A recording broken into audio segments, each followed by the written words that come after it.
नमस्कार दोस्तों, आज एक और पारिवारिक कहानी में मैं आपका स्वागत करती हूँ। आज की कहानी है सास ससुर को अपमानित करने वाली जेठ जेठानी को सबक सिखाने के लिए छोटी बहू ने चली ऐसी चाल कि उनको दिन में तारे नजर आने लगे। अगर आप इस कहानी का पहला और दूसरा भाग सुनना चाहते हैं तो उसका लिंक मैं आपको डिस्क्रिप्शन बॉक्स, एंड स्क्रीन और कार्ड तीनों जगह पर दे दूंगी और साथ में कमेंट बॉक्स में पिन भी कर दूंगी, तो आप वहां से भी जाकर सुन सकते हैं। अभी मैं सोच ही रहा था कि पिता की बीमारी के बारे में अपने परिवार वालों और माँ को मैं किस तरह बता पाऊंगा। तभी चारू के पापा के साथ बाकी के घर वाले डॉक्टर साहब के कमरे में प्रवेश करते हैं, लेकिन उससे पहले ही चारू डॉक्टर को इशारा करती है कि ये बात आप घर में किसी को मत बताइएगा। डॉक्टर चारू की बात मान जाते हैं और इस बात को खुद तक ही सीमित रखते हैं और मैं भी सबके सामने नॉर्मल रहने की कोशिश करने लगता हूँ। लेकिन मेरे अंदर जो दुख का सैलाब था वो बार बार बाहर आने को उमड़ रहा था और मैं किसी तरह से उस दुख के सैलाब को थामकर खड़ा था। डॉक्टर भी मेरे परिवार से नज़र नहीं मिला पा रहे थे। वो किसी तरह मेरे परिवार को झूठा दिलासा देकर पापा को डिस्चार्ज करने को कह दिए, लेकिन जाते जाते उन्होंने चारू के पापा को सब कुछ बता दिया क्योंकि वो पापा के दोस्त थे। चारू के पापा ने भी डॉक्टर से ये कसम ली कि ये बात किसी भी हाल में बाकी के लोगों को पता नहीं चलनी चाहिए। अगले दिन हम सब पापा को लेकर घर आ गए। पापा होश में आ चुके थे, लेकिन कमजोरी की वजह से बिस्तर से उठ नहीं पाते थे। माँ दिन भर भूखे प्यासे पापा के बिस्तर के पास बैठी रहती थी। मुझसे ये सब और नहीं देखा जा रहा था, लेकिन मैं सिवाय उन्हें इस तरह घुटते हुए देखने के अलावा और कुछ नहीं कर सकता था। पापा को हॉस्पिटल से डिस्चार्ज हुए 10-15 दिन हो चुके थे, लेकिन उनकी हालत में कोई सुधार नहीं हो रहा था। पूरे घर में एक मातम सा छाया हुआ था। मुझे उन्हें इस तरह पल पल मरते देखकर बहुत दुख हो रहा था। अचानक एक दिन सुबह सुबह माँ के जोर जोर से रोने की आवाज़ से मेरी नींद खुल गई। मैंने उठकर देखा तो चारू भी उठ चुकी थी। फिर चारू और मैं भागकर माँ के कमरे में पहुँचे। हम दोनों जैसे ही हॉल में पहुँचे तो देखा कि माँ और बहन पिताजी की छाती से लिपट कर दहाड़े मार मार कर रोए जा रही थीं और पिताजी एक निर्जीव वस्तु की भांति पड़े हुए थे। उनका एक हाथ बिस्तर के एक किनारे से झूल रहा था। मेरा दिल एक आशंका से धक सा हो गया। मैं भागकर पिताजी के पास पहुंचा और जैसे ही मैंने उनकी जड़ आंखें देखी, मुझ पर एक बिजली सी टूट पड़ी। कुछ पल के लिए मुझे लगा जैसे कि मुझे लकवा मार गया हो। उसके बाद मैं पापा के सिरहाने बैठ उनके हाथ को पकड़कर किसी बच्चे की भांति सुबक सुबक कर रोने लगा। चारू भी रो रही थी, लेकिन साथ ही साथ वो मुझे और माँ को संभाल भी रही थी। तभी दोनों भैया भाभी भी कमरे में आ गए और वो हमें रोते देख समझ चुके थे कि अनहोनी घट चुकी है, और फिर भी हमारे साथ पापा की निर्जीव देह के पास बैठकर रोने लगे। शाम होते होते ये बात पूरे मोहल्ले और आस पड़ोस के रिश्तेदारों को पता चल गई।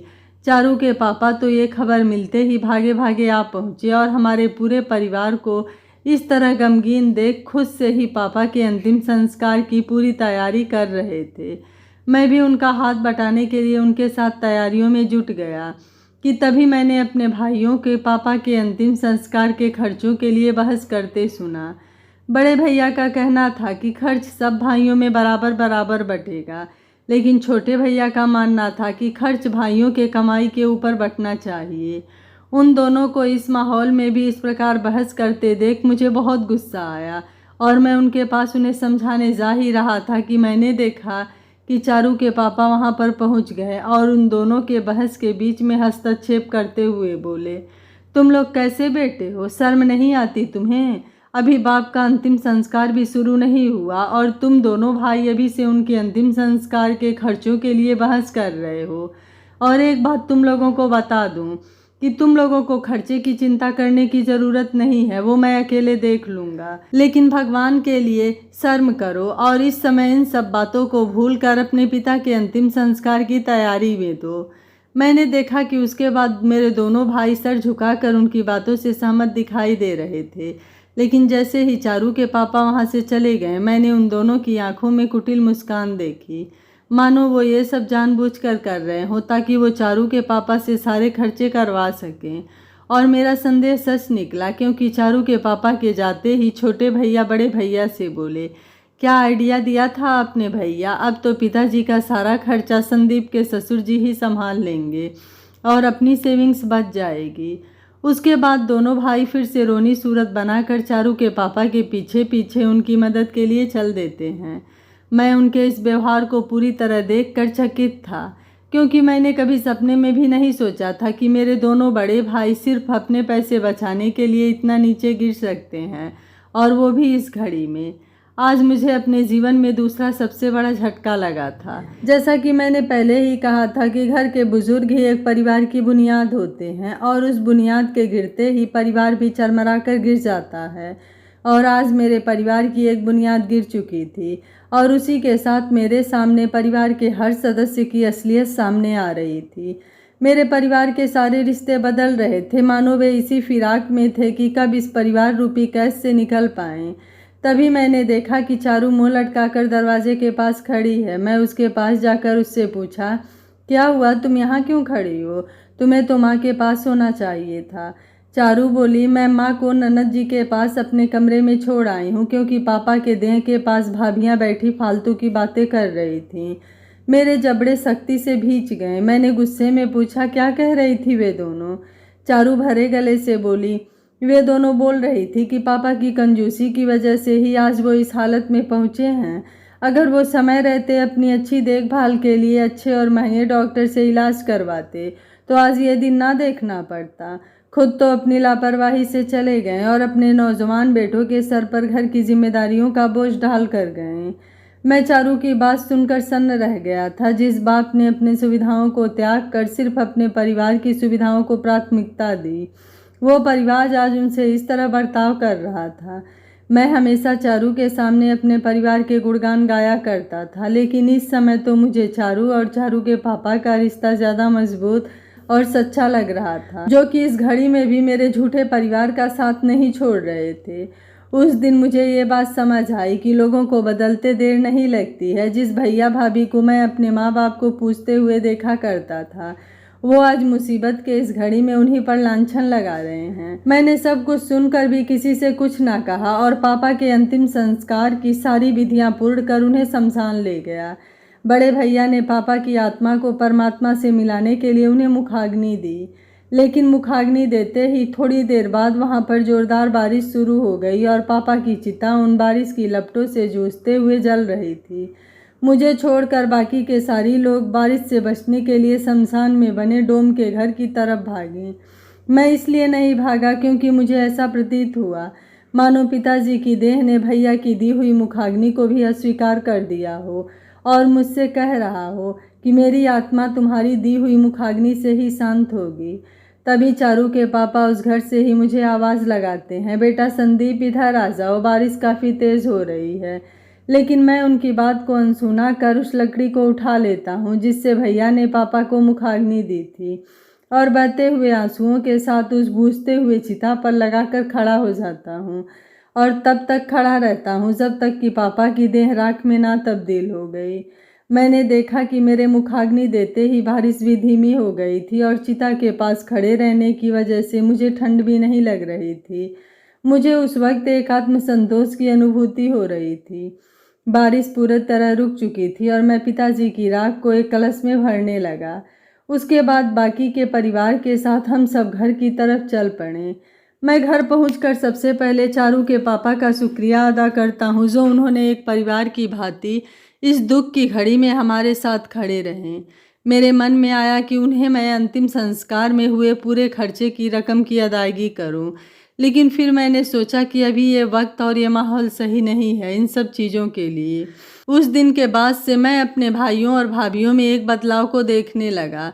वो घर में किए हर एक खर्चे को जताने लगे थे और आए दिन दोनों भाइयों में घर के खर्चों के लिए बहस होने लगे थे। माँ ये सब देखकर बहुत ही आहत होती थी, इसलिए वो अपना ज़्यादातर समय चारू के साथ बिताती थी। मुझे तो ऐसा लगने लगा था कि हम सब इतने सालों से एक छलावे में जी रहे थे और पापा के जाते ही ये छलावा टूट गया और सबकी असलियत सामने आ रही थी। एक दिन मैं ऑफिस से लौटा तो देखता हूँ कि दोनों भाइयों में पापा की 13वीं के खर्चे के लिए बहस हो रही थी और मैंने देखा कि बहस में दोनों भाभियाँ भी बढ़ चढ़कर हिस्सा ले रही थी। माँ उन दोनों के बीच गुमसुम सी बैठी आंसुएं बहा रही थी। उन्हें लगा होगा कि क्या इसी दिन को देखने के लिए उन्होंने अपने इन बेटों को जन्म दिया था। तभी मैंने सुना कि बड़े भैया बोल रहे हैं कि क्यों ना 13वीं के खर्चे के लिए भी संदीप के ससुर से हेल्प मांगी जाए। वो कभी तो इसके लिए मना नहीं करेंगे और हम पापा की 13वीं भी भव्य तरीके से आयोजित कर पाएंगे। मैंने देखा कि ये सुनकर मेरे छोटे भैया और दोनों भाभियों का चेहरा खुशी से चमक उठा और फिर वो पलट कर चारू की तरफ एक याचक की तरफ मुँह करके खड़े हो जाते हैं। लेकिन इससे पहले कि चारू कुछ कहती, मैं उनके बातचीत के मध्य कूदते हुए बोला, वाह भैया, मैंने कभी नहीं सोचा था कि मुझे आपसे ये सब सुनने को मिलेगा। क्या पापा के जाते ही उनके दिए हुए संस्कार भी भूल गए हैं आप, जो बार बार चारू के पापा से सहायता ले रहे हैं? जिस पिता ने इतने बड़े घर में शादी के बाद भी अपनी समधी से एक फूटी कौड़ी नहीं ली, उसी पिता के मरने के बाद उनके पुत्र उसी समधी के आगे उनके क्रियाकर्म के लिए बार बार हाथ फैला रहे हैं। बड़े भैया मुझे डांटते हुए बोले, बड़ी बड़ी बातें करना आसान है, लेकिन हकीकत ये है कि पापा ने सिवाय संस्कारों के हमें क्या दिया है? लोग मरने के बाद अपनी वसीयत छोड़ जाते हैं और हमारे पिता ने हमारे ऊपर सिर्फ कर्ज छोड़ कर गए हैं। तुमको नहीं पता कि जिस घर में तुम रहते हो ना, पिताजी आज तक उसकी ईएमआई नहीं चुका पाए और हम ये सोच रहे हैं कि हम अपना परिवार संभालें या फिर ईएमआई भरते फिरे। पापा ने जीवन में सिर्फ एक ही अच्छा काम किया था और वो था तेरी शादी उस बड़े खानदान में करवा दी जिसकी वजह से हम पापा के क्रियाकर्म का खर्च उठा पाएँ, वरना तो उसमें हमारी बची खुची सेविंग्स भी चली जाती। मैं कुछ आगे कहना ही जा रहा था कि चारू बीच में आ गई और बोली, देखिए भैया भाभी, ये वक्त अभी झगड़ने का नहीं है और रही बात पिताजी की 13वीं के खर्चे की तो मैं अकेले देख लूँगी। और एक बात, प्लीज़ ये बात पापा को मत बताइएगा, वरना वो खुद ही सब कुछ करने के लिए तैयार हो जाएंगे। अब तक आप लोगों ने जितने स्वाभिमान से ज़िंदगी गुजारी है, मैं नहीं चाहती कि वो स्वाभिमान पापा के जाने के बाद टूट जाए। दोनों भैया चारू की बात सुनकर चुप रह गए, लेकिन मुझे ये मंजूर नहीं था कि चारू अकेले सब खर्चे उठाए। इसलिए मैंने कहा, चारू देखो, तुम्हें अकेले सारे खर्चे उठाने की ज़रूरत नहीं है। हम तीनों भाई भी तुम्हारे साथ सारे खर्चे उठाएंगे, क्योंकि वो हमारे पिता थे। इतना तो हम कर ही सकते हैं उनके लिए। मेरे दोनों भाई मेरी तरफ देखते हैं और इतने दिनों में पहली बार मुझे उनकी आंखों में एक शर्म दिखाई देती है। वो नज़रें नीचे करके मेरी बात पर सर हिलाकर सहमति दे देते हैं। 13वीं का दिन आ गया, लेकिन मैंने देखा कि मेरा परिवार पापा की मौत के इतने दिनों बाद एक साथ दिख रहा था और इतने दिनों में पहली बार मुझे मेरा टूटता परिवार फिर से एकजुट दिखाई देने लगा था। लेकिन इतने दिनों के अनुभव के बाद मुझे ये नहीं पता चल रहा था कि ये एकजुटता असलियत थी या एक महज एक छलावा। किसी तरह पापा की 13वीं का कार्यक्रम समाप्त हुआ। पापा के देहांत के बाद मेरे घर का माहौल धीरे धीरे बदलना शुरू हो गया था। घर में सभी के तेवर भी बदल रहे थे, क्योंकि जिन भाभियों ने हमेशा नीचे गले से बात की हो, वो भी आजकल पूरे अधिकार से बात करती थीं। आखिर करे भी क्यों ना, क्योंकि अब उनके पतियों के हाथ में इस घर के गृहस्थी की बागडोर थी। पहले खाना बनने से पहले भाभियां हमेशा माँ से पूछती थीं कि आज खाने में क्या बनेगा, लेकिन आजकल खाना वो अपने पतियों की मर्जी का बनाती थीं, और वो भी तब जब उनका दिल करता था। पापा के रहते मैंने हमेशा दोनों भाभियों को बहनों की तरह ही देखा था। तब मुझे लगता था शायद ये पिछले जन्म की बहनें हैं जो इस जन्म में बिछड़ गई हैं, लेकिन पापा के जाने के बाद मुझे इनके रिश्ते की असलियत समझ में आ गई। अब तो दिन भर में एक दो दफ़ा तो किचन के बर्तन इन दोनों की लड़ाइयों की वजह से ज़रूर बजते थे, और इन लड़ाइयों की वजह थी घर पर किसका अधिकार अधिक है। बड़ी भाभी का मानना था कि उनके पति घर में सबसे बड़े हैं, इसलिए घर पर मेरा हुक्म चलेगा। लेकिन छोटी भाभी का कहना था कि मेरे पति का घर के खर्चे में ज़्यादा योगदान है, इसलिए वो बड़ी भाभी के इशारों पर काम नहीं करेंगी। कभी कभी मैं सोचता था कि भाभियों का बर्ताव जब मुझसे बर्दाश्त नहीं हो पा रहा है, जबकि मैं तो घर में बहुत ही कम रहता हूँ, तो माँ और चारू का क्या हाल होता होगा। चलो, चारू तो मुँहफट है और वो किसी की भी बदतमीज़ी बर्दाश्त नहीं करेगी, और उसे लोगों को उन्हीं के भाषा में जवाब देना भी आता है। शायद यही वजह है कि घर में चारू का एक अलग रुतबा है। इन मैडम से कोई नहीं उलझता था, भाभियाँ तो दूर की बात है। भैया भी चारू के सामने कुछ भी बोलने से पहले 10 बार सोचते थे, लेकिन मेरी माँ वो तो बेचारी गाय है, वो कैसे भाभीयों को झेलती होंगी। चारू भी हर वक्त तो माँ का बचाव नहीं कर सकती थी, इसी वजह से कभी कभार चारू की अनुपस्थिति में माँ को भाभीयों का दुर्व्यवहार झेलना पड़ जाता था।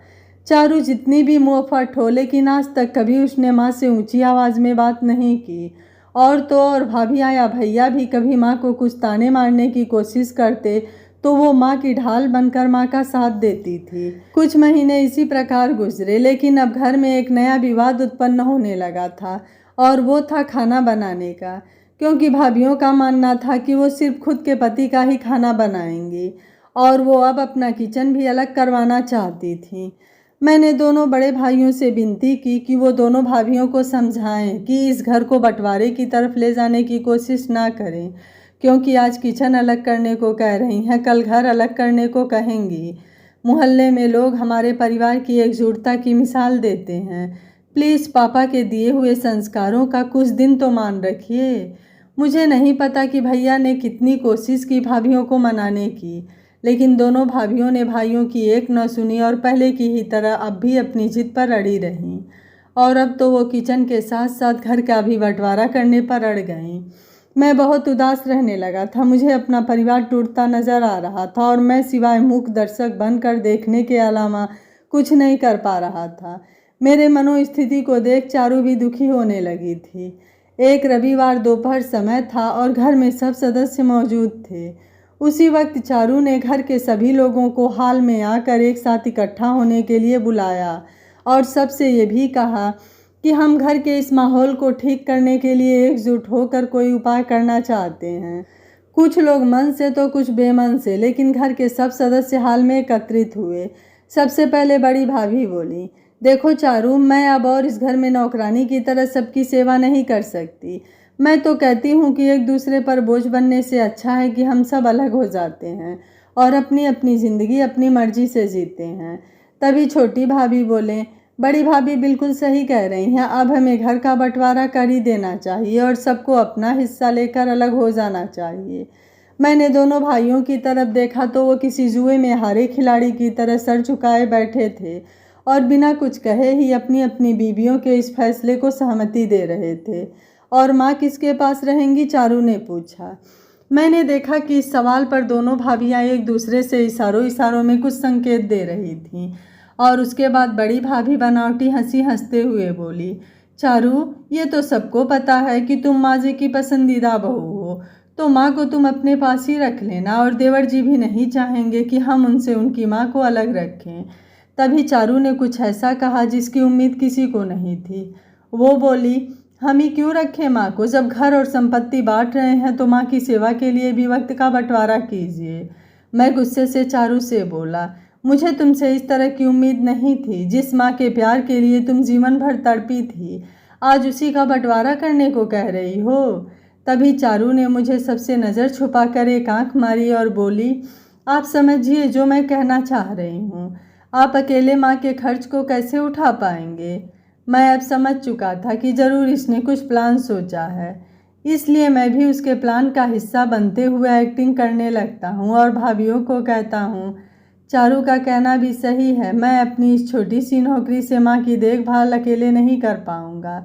भैया और दोनों भाभियाँ मेरी बात सुनकर नाखुश दिख रहे थे, लेकिन मेरी माँ तो जैसे टूट ही गई थी। वो मेरी तरफ कातर आँखों से देख रही थी, मानो उनकी आंखें कह रही हों कि बेटा, तुझ पर ही तो बस विश्वास था और तूने भी औरों की तरह मुझे धोखा दे दिया।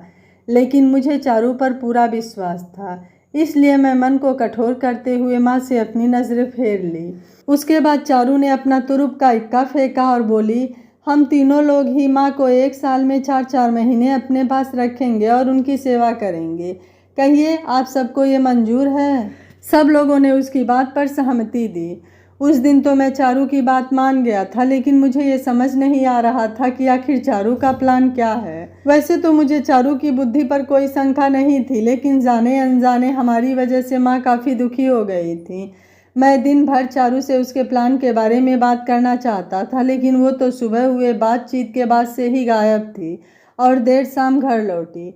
अपनी शंका दूर करने के लिए रात को मैंने चारू से उसका प्लान पूछा, लेकिन उसने मुझसे कहा, प्लान बताने से अच्छा है कि तुम कल से खुद ये प्लान अपनी आंखों से देखो।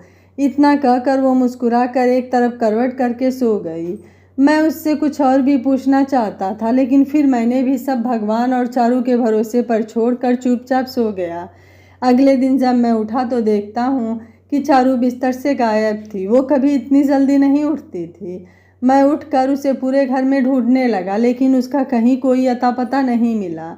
हैरत की बात तो ये थी कि उसके साथ साथ माँ भी सुबह से दिखाई नहीं दे रही थी।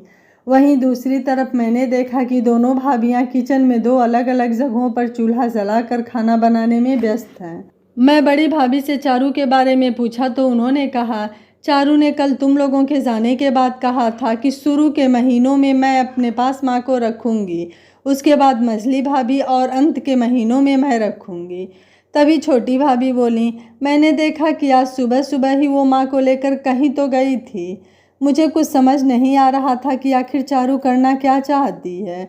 इधर मेरे ऑफिस का समय हो गया था, इसलिए मैं भी ज़्यादा दिमाग न लगाकर ऑफिस के लिए तैयार होने चला गया, क्योंकि मुझे इस बात का संतोष था कि चारू और माँ दोनों साथ हैं। मैं तैयार होकर जब घर से निकलने को हुआ तो देखा कि दोनों भाभियाँ दोनों भाइयों को खाना परोस रही थी। मैंने देखा कि छोटी भाभी मेरी ओर देखकर मुस्कुरा रही थी, लेकिन उनमें से किसी ने मुझसे एक बार भी खाने के लिए नहीं पूछा। मैं भी उनके इस बर्ताव को अनदेखा कर घर से निकलकर बस स्टॉप की तरफ निकल पड़ा। लेकिन सुबह सुबह खाली पेट घर से निकलने की वजह से भूख के मारे हालत पतली हो रही थी। मैंने सोचा कि ऑफिस जाने से पहले किसी दुकान में कुछ खा लेता हूँ। मैंने देखा कि बस स्टॉप के ठीक पास एक नई होटल खुली हुई थी और उस होटल में बहुत ही अच्छी खाने की खुशबू आ रही थी। और मैंने देखा कि उस होटल का नाम था अम्मा का ढाबा। मैं जैसे ही होटल में घुसा तो मैंने देखा कि इस होटल में काम करने वाली सारी वृद्ध महिलाएं ही थीं, और तो और होटल में लोगों की भीड़ भी अच्छी खासी थी। मैंने बड़ी मुश्किल से एक टेबल पर अपनी तशरीफ़ टिकाई और पास खड़े एक वृद्ध महिला से कहा, अम्मा खाने में क्या है? मैंने देखा कि वो बहुत ही धीमे धीमे बोल रही थी, इसलिए मैंने उनसे कहा कि बोलने से अच्छा है कि आपके होटल का जो सबसे बेस्ट डिश है वो ले आइए। वो बोली, बेटा यहाँ पर सेल्फ सर्विस है, मैं सिर्फ आपका ऑर्डर ले लूँगी, लेकिन खाना आपको वहाँ काउंटर से लेना होगा। एक पल को मुझे खुद पर थोड़ा गुस्सा आ गया कि मैं एक वृद्ध महिला को खुद के लिए खाना लाने को बोल रहा हूँ। मैंने उनसे कहा, ठीक है अम्मा। मैंने काउंटर में पैसे दिए और खाना लेकर अपने टेबल पर बैठ गया, और जैसे ही मैंने अपना पहला निवाला खाया मुझे लगा कि ये तो मेरे माँ के हाथ के बने राजमा चावल की तरह लग रहे थे।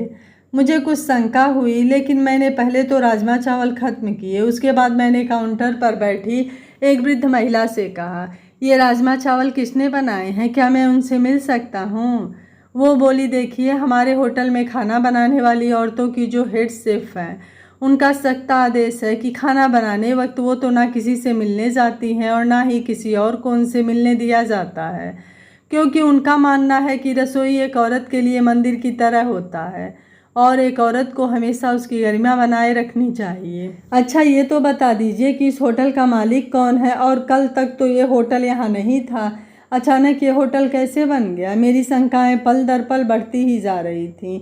वो बोली, अभी जिस शेफ की बात मैं कर रही हूँ वही है इस होटल की मालकिन, और तो और उन्होंने आज ही होटल को खोला है। बड़ी ही नेक महिला है। उन्होंने हम वृद्धाश्रम में रह रही महिलाओं को जीने का ये नया तरीका सिखाया है और हमें ये एहसास दिलाया है कि हम जब एक परिवार को सीमित संसाधनों में समृद्ध बना सकते हैं तो फिर एक व्यापार को भी तो हम कम संसाधनों में समृद्ध बना सकते हैं। मेरी बेताबी बढ़ रही थी उस महिला से मिलने के लिए, लेकिन तभी मेरी नज़र दीवार पर टंगी घड़ी पर पड़ी तो मैंने देखा कि मेरे ऑफिस का समय हो चुका है। मैंने उनसे बात अधूरी छोड़कर ही अपने ऑफिस के लिए भाग खड़ा हुआ। मुझे ऑफिस पहुंचने में देर हो गई थी। ऑफिस में भी मुझे बार बार इस होटल का ही ख्याल आ रहा था। शाम के वक्त मैं जब ऑफिस से लौट रहा था तो मैंने सोचा कि क्यों ना एक बार फिर उस होटल में चला जाए। जब मैं होटल में पहुंचा तो देखा कि होटल बस बंद ही होने वाला था। मैं होटल की तरफ बढ़ ही रहा था कि देखता हूँ कि होटल से चारू बाहर निकल रही है और उसके पीछे पीछे मेरी माँ भी निकल रही थी। माँ के हाथ में एक चाबी थी और वो दुकान के दरवाजे के सामने खड़ी होकर दुकान को प्रणाम करती हैं और फिर वो और चारू शटर को गिराकर दुकान बंद कर देती हैं। माँ अपने हाथ में रखे उस चाबी से दुकान को ताला लगाकर घर की तरफ मुड़ती है। चारू भी उन्हीं के साथ साथ पीछे चल रही थी। मैं उन्हें आते देख एक तरह छिप गया और उन्हें इस तरह देखकर काफ़ी गर्व महसूस कर रहा था, क्योंकि मुझे अब सब कुछ समझ में आ गया था। मेरी नज़र एक बार फिर से दुकान के बोर्ड की तरफ जाती है जिस पर लिखा था अम्मा का ढाबा। घर पहुंचकर मैं माँ और चारू के सामने अनजान बना रहा, जैसे कि मुझे उनके सारे खेल के बारे में कुछ पता ही नहीं है।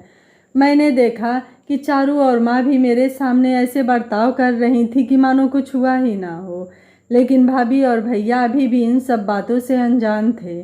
सब कुछ ऐसे ही चलता रहा और 2.5 महीने बीत गए। ना तो चारू ने मुझसे कहा और ना ही मैंने चारू को इस बात का पता चलने दिया कि मैं सब कुछ जानता हूँ। उधर दोनों भैया और भाभी इस सोच में मरे जा रहे थे कि मैं और चारू इतने कम कमाई में माँ का खर्चा कैसे उठा पा रहे हैं, क्योंकि एक सुबह मैं जब ऑफिस से निकलने वाला था तो बड़े भैया ने मुझसे टोकते हुए पूछा, संदीप, माँ का ख्याल रखने के लिए पैसे वैसे की तो ज़रूरत नहीं है ना तुम्हें, क्योंकि तुम्हारी पगार वैसे भी कम है और तुम्हारी MBA की पढ़ाई के लिए भी तुम्हें पैसे लगते होंगे। मुझे उनकी बातों में मेरे लिए फ़िक्र कम और टोंट ज़्यादा लग रहा था। मैं भी उनके इस टोंट का जवाब देने ही जा रहा था कि एक और टोंट बड़ी भाभी की तरफ से आ गया और वो बोली, अरे भाई, देवर जी को पैसे की क्या ज़रूरत है, उनके पास तो एक चलता फिरता ATM है। इतना कहकर वो हंसने लगी और साथ ही साथ दोनों भैया और छोटी भाभी भी उनके साथ हंसने लगे। मैं भी अब चुप रहने वालों में से नहीं था। मैंने भी उनके टोंट का जवाब टोंट से ही दिया। मैंने उनसे कहा, हाँ भाभी, वही ATM जिससे मुझसे पहले दोनों भैया इस्तेमाल कर चुके हैं पिताजी के क्रियाकर्म और 13वीं के समय। शायद आप भूल गई हैं, इसलिए सोचा याद दिला दूं। इतना सुनकर दोनों भैया भाभी का मुंह ही उतर गया और हंसी का फूर हो गई। मैं भी अपना बैग लेकर निकल गया और सीधे माँ के ढाबे पर पहुँच गया, क्योंकि इन दिनों में यहीं पर खाना खाया करता था और यहाँ खाना खाने के बाद ही ऑफिस जाता था। एक रविवार घर में सुबह सुबह ही कुछ ज़्यादा ही चहल पहल और शोर शराबा हो रहा था। भाभियाँ और भैया भी अपने अपने कमरे से निकलकर बाहर देखने आ गए कि आखिर माजरा क्या है। हमने देखा कि कुछ राजमिस्त्री घर में आए हुए हैं और हाल का नाप ले रहे हैं। इस पर बड़े भैया ने हुड़क कर एक मिस्त्री से पूछा, ये क्या कर रहे हो और किसने तुमको यहाँ बुलाया है? वो मिस्त्री कुछ बोलता उससे पहले ही माँ आ गई और बोली, यहाँ पर मैं अपने लिए एक कमरा बनवा रही हूँ। हॉल में सोने से मुझे दिक्कत होती है। लेकिन माँ, कमरा बनवाने में तो काफ़ी पैसे लग जाएंगे। हम तीनों भाई कहाँ से लाएंगे इतने पैसे? बड़े भैया मुँह बनाते हुए बोले। माँ बोली, मुझे तुम लोगों के पैसे की कोई ज़रूरत नहीं है। ये कमरा मैं अपने पैसों से ही बनवा लूँगी। थोड़ी देर लगेगी, लेकिन मैं सब संभाल लूँगी। और एक बात, तुम लोगों को अब और मेरी चिंता करने की ज़रूरत नहीं है। मैं खुद से ही अब समर्थ हूँ अपनी देखभाल के लिए। माँ जब ये बोल रही थी तो मैंने उनके चेहरे पर एक गर्व भरा आत्मविश्वास देखा था, लेकिन दोनों भाइयों और भाभियों के चेहरे पर हैरानी के भाव साफ झलक रहे थे। तभी छोटी भाभी छोटे भैया से बोली, माँ के पास इतने पैसे कहाँ से आ गए? तभी कमरे में चारू और चारू के पापा का प्रवेश होता है और चारू के पापा कहते हैं, तुम्हारी माँ अब सिर्फ तुम्हारी माँ ही नहीं बल्कि एक फेमस होटल चैन की मालकिन बन चुकी हैं, जिस होटल चैन का नाम है अम्मा का ढाबा। तभी चारू बोलती है, और तो और उनके होटल की बढ़ती डिमांड को देखकर इंडिया की एक फेमस रेस्टोरेंट फ्रेंचाइजी ने उनके इस होटल बिजनेस को 1 करोड़ का प्रपोजल दिया है। 1 करोड़ का नाम सुनते ही जैसे दोनों भाभियों की आंखें ही चमक उठी। उधर भाइयों का भी मुंह खुला का खुला रह गया। चारू माँ के कंधों पर हाथ रखते हुए बोली, माँ, अब आपको इस हॉल में कमरे बनवाने की ज़रूरत नहीं है। अब तो आप खुद का एक घर खरीद सकती हैं। मुझे उस समय माँ की आंखों में चारू और चारू के पापा के प्रति कृतज्ञता साफ दिखाई दे रही थी। वो बोली, चारू, तुम्हारे ससुर जी ने तुम्हें मेरी बहू बना के मुझे एक ऐसा सपोर्ट दिया जिसके लिए मैं सदा उनकी ऋणी रहूँगी। तभी बड़ी भाभी कहती हैं, माँ, आपने हमें नहीं बताया कि आप एक होटल चला रही हैं, वरना हम भी आपके बिजनेस में आपका हाथ बटाते। इतना सुनना था कि दोनों भाइयों के भी सुर बदलने लगा था। शायद उस 1 करोड़ का जादू था मेरे दोनों भाइयों और भाभियों पर चल चुका था। बड़े भैया बोले, माँ, अब आपको चिंता करने की ज़रूरत नहीं है। हम तीनों भाई आपका बिजनेस बहुत ही अच्छे से संभाल लेंगे और आपका हाथ बटाएंगे। लेकिन तभी चारू बोली, पर आप तो बोल रहे थे कि माँ को आप अकेले संभाल नहीं पाएंगे, तो इतने बड़े होटल को कैसे संभाल पाएंगे भैया? माँ बोली, बेटा चारू सही कह रही है, तुम लोग अपना खर्च और अपने परिवार का ध्यान रखो, मैं अपना और अपने बिजनेस को संभाल लूँगी। बड़े भैया का मुँह उतर गया, वो चुप हो गए। उसके बाद मेरी दोनों भाभियाँ और दोनों भाई वहाँ से चलते बने, लेकिन मैं उनकी आंखों में कुछ खोने की छटपटाहट साफ देख पा रहा था। लोग अक्सर घर के बड़े बुजुर्ग को अपनों से दूर रखने का प्रयास करते हैं, लेकिन वो भूल जाते हैं कि एक दिन वो भी बुजुर्ग होंगे और उनके साथ भी यही होगा जो उन्होंने अपने बुजुर्गों के साथ किया है। लेकिन गनीमत ये थी कि मेरी माँ की किस्मत उन बुजुर्गों के जैसे नहीं थी जो अपनी बाकी की ज़िंदगी अपने बच्चों के रहमो करम पर गुजारती हैं। उन्हें चारू के रूप में एक ऐसा मौका मिला जिससे वो अपनी बाकी बची ज़िंदगी को बड़ी इज्जत के साथ गुजार सकती हैं, जैसे उन्होंने अब तक गुजारी है। मुझे उस दिन चारू पर बहुत ही गर्व महसूस हो रहा था। उसने जिस तरह से माँ का आत्मसम्मान लौटाया था वो काबिले तारीफ़ था। माँ अब हमारे साथ नहीं रहती थी। चारू ने उनके लिए उनके होटल के पास ही एक बहुत ही अच्छा घर खरीद दिया था और उनकी देखभाल के लिए एक नौकर भी रखवा दिया था। लेकिन चारू ने मेरी माँ का तो उद्धार कर ही दिया था, लेकिन अभी भी मेरे भाइयों और भाभियों का दिमाग ठिकाने पर नहीं लाई थी, जो कि बहुत ही मुश्किल और ज़रूरी काम था। मैं इन सब मामलों में चारू से जब भी कुछ पूछता तो हर बात मेरी बातों को टाल देती थी, लेकिन मुझे पता था कि हो न हो इसके दिमाग में कुछ तो खिचड़ी पक रही है। उसके अगले ही दिन वो अपने पापा के पास चली गई और मुझसे कहा कि वो 1 महीने वहीं रुकेगी। वैसे भी आजकल मेरा खाना वाना तो माँ ही देखती थी और दूसरा उसकी बात सुनने के अलावा मेरे पास और कोई चारा नहीं था। उसके जाने के 1 हफ्ते बाद ही पता चला कि छोटे भैया को उनकी कंपनी वालों ने काम से निकाल दिया और दूसरे हफ्ते में बड़े भैया की भी नौकरी चली गई। मुझे कुछ कुछ समझ में आ रहा था, लेकिन मैं पूरी तरह आश्वस्त नहीं था कि ये कारनामे मेरे चारू रानी के हैं। दोनों भैया घर में बैठ चुके थे और हर दिन किसी न किसी कंपनी में नौकरी की अर्जी के लिए घर से निकलते थे, लेकिन शाम को लटका हुआ मुंह लेकर वापस आ जाते थे। दोनों भाइयों को घर बैठे 1 महीना होने को आ गया था। घर बैठकर किसी तरह से अपनी सेविंग्स किए हुए पैसों से काम चला रहे थे। उधर दोनों भाभियों की भी अकड़ कम होते दिखाई दे रही थी। अब तो वो मुझे भी खाने के वक्त पूछने आ जाती कि मेरे लिए भी कुछ बना दें, लेकिन मैं उन्हें मना कर देता था क्योंकि उनकी हालत वैसे ही ख़राब है और मैं उन पर और बोझ नहीं बनना चाहता था। फिर एक रोज़ चारू घर वापस लौट आई, लेकिन तब तक दोनों भाइयों और भाभियों की अकड़ धूल में मिल चुकी थी, क्योंकि अब उनके पास अगले महीने के राशन के भी पैसे नहीं बचे थे। बड़े भैया ने जब चारू को देखा तो उन्हें एक उम्मीद की किरण दिखाई दी। उन्होंने उससे कहा, चारू प्लीज़ अपने पापा को बोलकर हमें कहीं काम दिलवा दो। हम पिछले 1 महीने से घर में बैठे हैं, हमारी सेविंग्स भी ख़त्म होने वाली है। अगर हमें नौकरी नहीं मिली तो अगले महीने से हमारे खाने के भी लाले पड़ जाएंगे। चारू ने 2 टूक में उन्हें जवाब दिया, भैया अब ये एटीएम बंद हो चुकी है आप लोगों के लिए, आप किसी और एटीएम को ढूंढ लीजिए। भाइयों को चारू का ये टॉन्ट समझ में आ चुका था और उन्हें समझ में ये भी आ गया था कि अब चारू और मेरे सामने गिड़गिड़ाने से कुछ नहीं मिलने वाला था। अब उनकी एकमात्र उम्मीद थी हमारी माँ, जो कि आज एक बहुत बड़े होटल की मालकिन बन चुकी थी।